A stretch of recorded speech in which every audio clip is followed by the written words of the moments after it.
তুই আহলে বাইত চিনিস না, ধোঁকাবাজ। একটা মঞ্চ বানাও, আমার কথা রেকর্ড করো, আমি হাওয়ার থেকে উইনা আসি না। একটা মঞ্চ বানাও, কত হাজার আলেম বসবা, বসো, একজনের কথা বলো, আরেক পাশে আমারে বসাও, আমিও কথা বলবো, প্রমাণ করো তোমরা হক না বাতিল, আমি প্রমাণ করে দেব।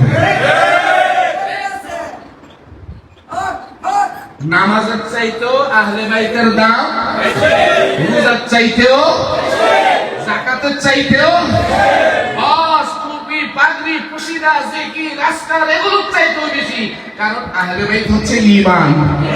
যারা বলে ঠিক না বেশি, শুনেন, কয়ে যে মাওলা আলীর কথা হারা এইভাবে বলে, নবীর উপরে নিয়ে আসা, নাউজুবিল্লাহ বলেন না। আরে আমি বলি তোরা ধোঁকাবাজ, কোন কাফেরের বিরুদ্ধে কোন মুমিন মিথ্যা কথা বলতে, এটা মুমিনের পরিচয়। আমার শত্রু হোক, আমি মিথ্যার আশ্রয় তার বিরুদ্ধে নিব না। এটা সুফি মতাদর্শের আদর্শ, ওলি আল্লাহর আদর্শ, ওলি আল্লাহরা এটাই শিখায়।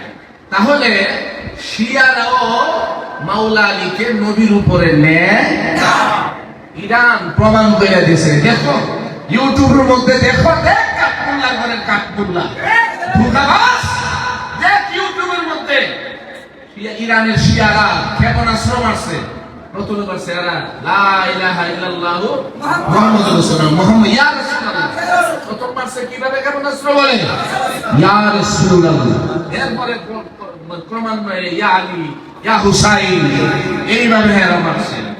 এজন্য এরা সফলতা এজন্য আসছে, বলে ঠিক না রে ঠিক? মুসলিম শরীফ সিয়াসিত্তার ৬টা হাদিসের একটা গ্রন্থ মুসলিম শরীফ।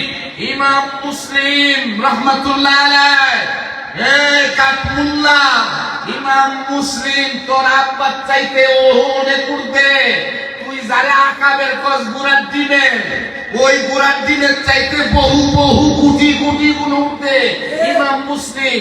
ইমাম মুসলিম মুসলিম শরীফ লিখতে গিয়া সেখানে ইমানের যে অধ্যায়, ইমানের অধ্যায় তৈরি করছেন, সেখানে বাব অধ্যায় বানাইছেন, বাবুদ দালিল আলা আন্না হুব্বিল আনসারি ওয়া আলী রাদিয়াল্লাহু তাআলা আনহু আলামাতুন মিন নিফাক।